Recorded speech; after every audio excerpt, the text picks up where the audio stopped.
amis, c'est Bachek. Aujourd'hui, on va faire un petit tuto. C'est un clonage d'un boîtier de Renault, le SID 305.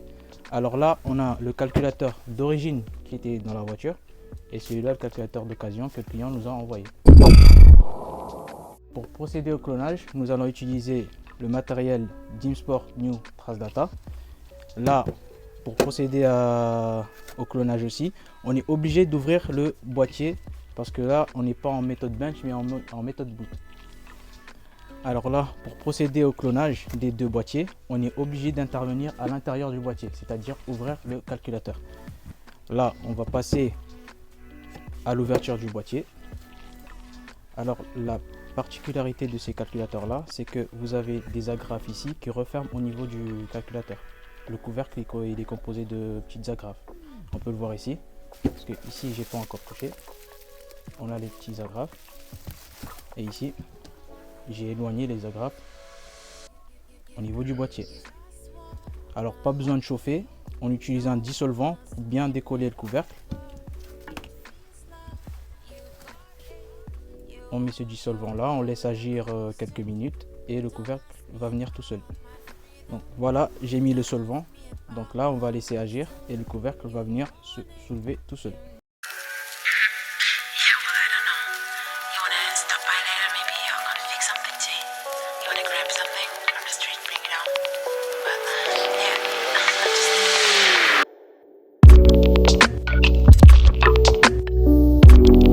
Là, on va essayer de voir si ça a bien fait effet le solvant.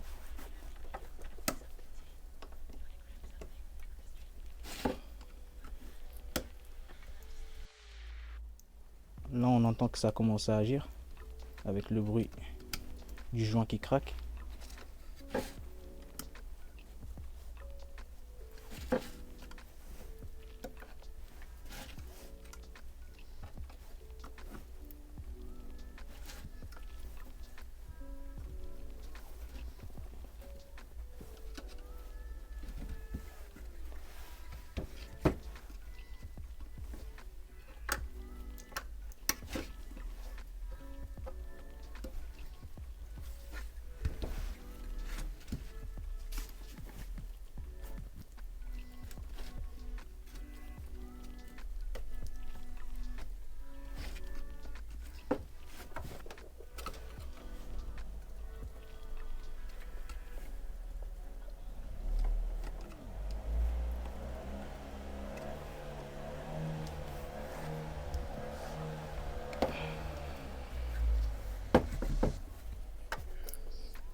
Là, on entend le bruit du joint.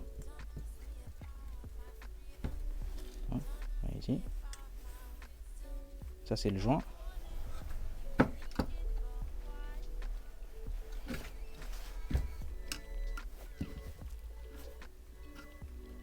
Et là, après, il faut faire super attention à bien refermer, quoi. Mettre un autre joint, gratter le joint qui était là d'origine et remettre un autre joint.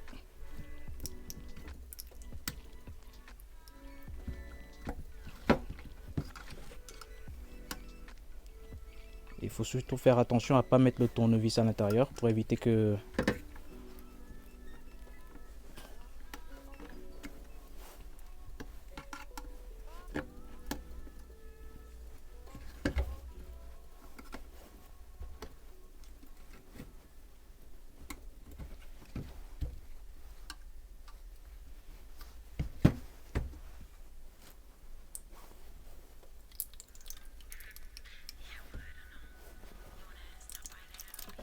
là.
Et voilà.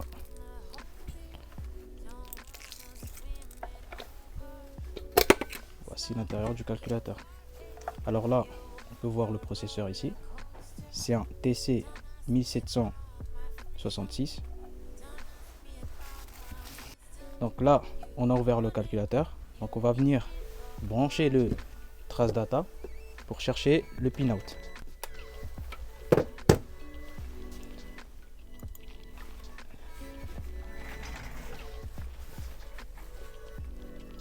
Sur trace data, on vient sur le modèle du calculateur.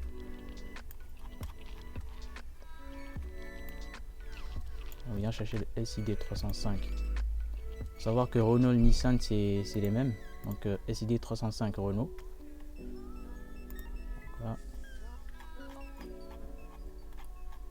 Voilà. Ici on a la même carte mère. Nous avons le pinout pour se connecter en façade. Et ici nous avons le pinout pour venir souder le calculateur, souder les fils et passer à la lecture. Là on va venir chercher les endroits spécifiques où on va venir se souder. Donc là nous avons le CNF1 et le boot. Donc là on va chercher sur la carte mère du calculateur. Là on va venir passer à la soudure. Une fois identifié sur la carte mère du calculateur, on va effectuer les soudures.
terminer avec les soudures.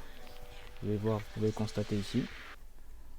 On a mis les deux signaux, le CNF1 et le boot. Donc là, on va venir brancher le trace data.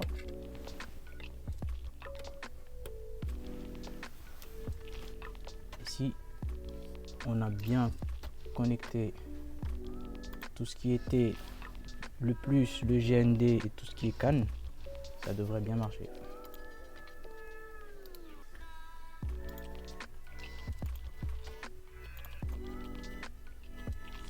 Voilà, là on passe dans l'identification du calculateur.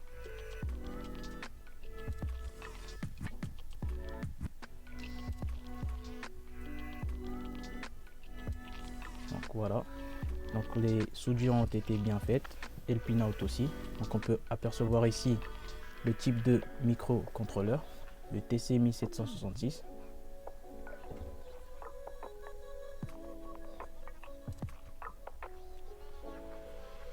Voilà. Ici, nous avons le numéro du matériel, hardware number, et ici on a le numéro du logiciel, software number. Donc là, on va venir ici sur EQ pour faire un backup complet.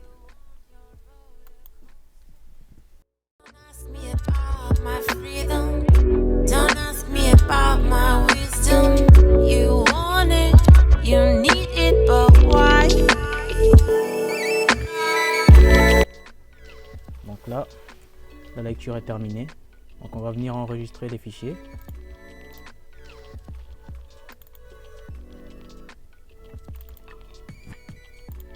Donc là, je vais créer un dossier SID 305, la date d'aujourd'hui.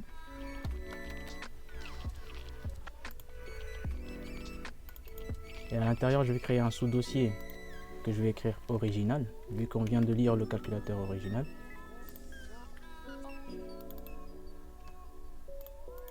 Et à l'intérieur, je vais venir enregistrer tout le backup complet.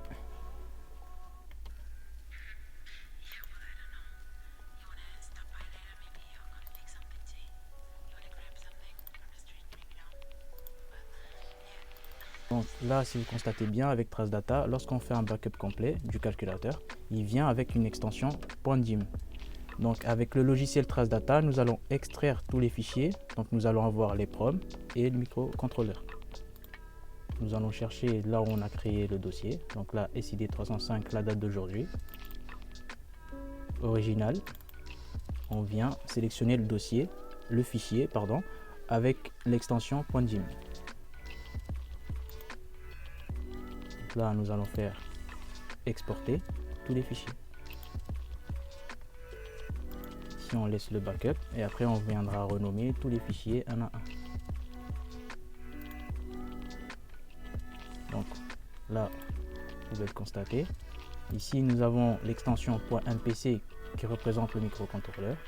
Ici, nous avons l'extension E2P qui est les PROM.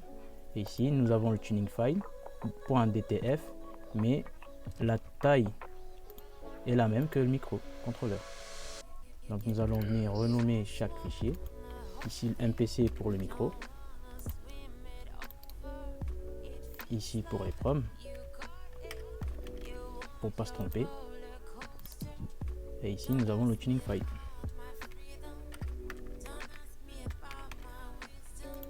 Et à l'intérieur de ce fichier texte, nous allons l'ouvrir. Ici, nous avons le numéro du processeur, le plugin en SID 305, numéro matériel et numéro du logiciel. Donc voilà, nous avons terminé la lecture de l'original. On va passer à la lecture de l'occasion. Donc là, les amis, je viens de finir d'ouvrir le calculateur d'occasion. Donc c'est le même processus. On va venir faire des soudures sur la carte mère. Donc passage à la soudure.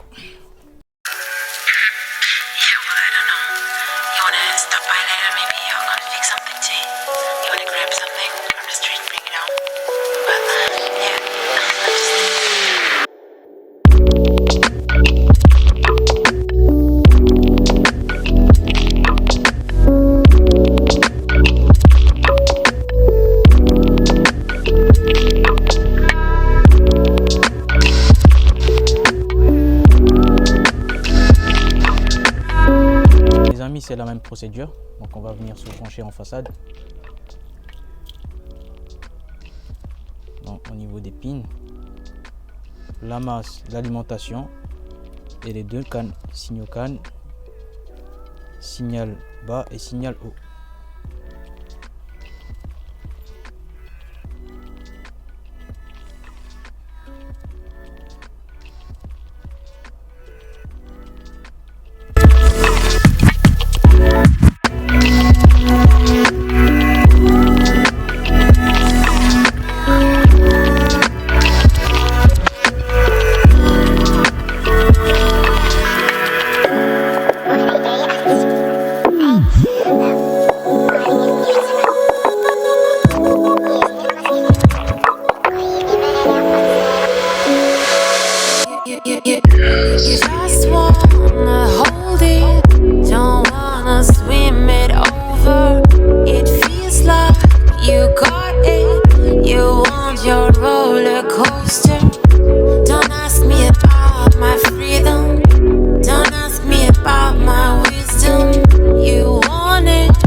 Là, on a fini avec la soudure et le branchement en façade. Donc on va procéder à la lecture du boîtier d'occasion. On envoie l'alimentation.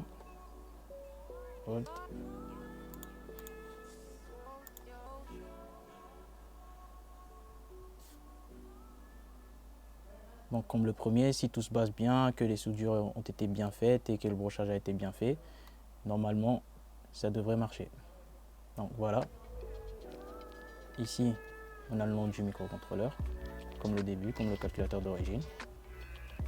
On attend que l'identification se termine.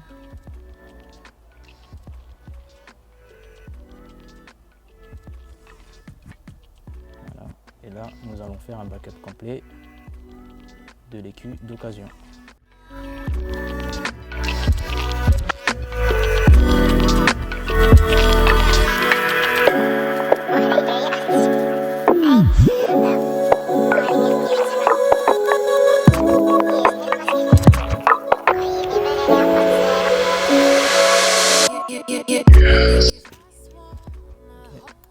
Donc là, comme pour le calculateur original, on va venir créer un sous-dossier qu'on va nommer occasion.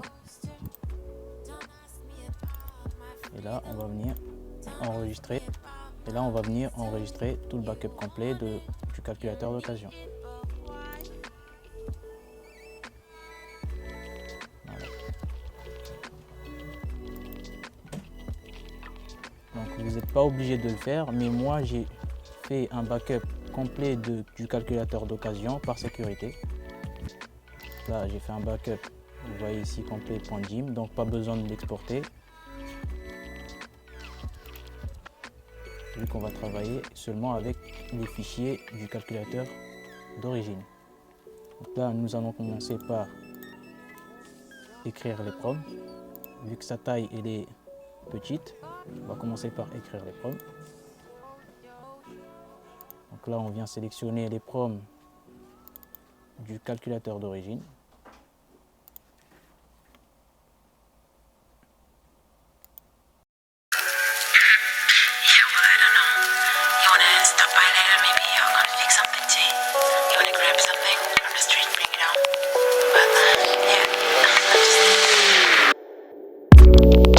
Là, l'écriture de l'EPROM est terminée. Nous allons passer à l'écriture du microcontrôleur. Donc là, on est toujours dans le dossier original. On va chercher le fichier d'origine microcontrôleur.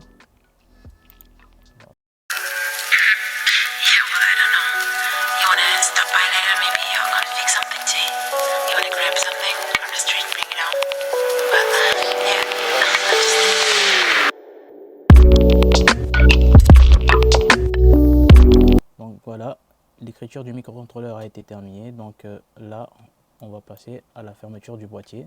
Le clonage est terminé. Voilà les amis, la vidéo est terminée.